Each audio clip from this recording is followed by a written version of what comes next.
I have a unique story with the vice president. And when I get asked about, well, Danica, does Joe Biden really care about trans people? Is he really going to do anything? I say, yeah, I know he cares about trans people because he told me he did when we were standing next to his son, Beau Biden's casket in 2015. And I had driven all the way out to Dover to just thank the vice president for raising the son with the character of Beau, because when Beau was, actually I think it might have been 2016, but when Beau was fighting for trans people, when he was attorney general in Delaware, he worked with the Delaware legislature to pass a bill that was the first trans rights, piece of legislation that they had done in that state that was comprehensive. And I told, the then sitting vice president, when he was fighting for, trans people in Delaware, he was fighting for people like me, even though I'm in Virginia.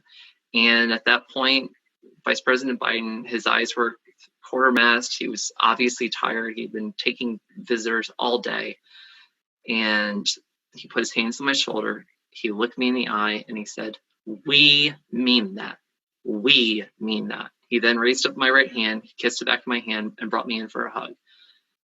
We don't have that anymore.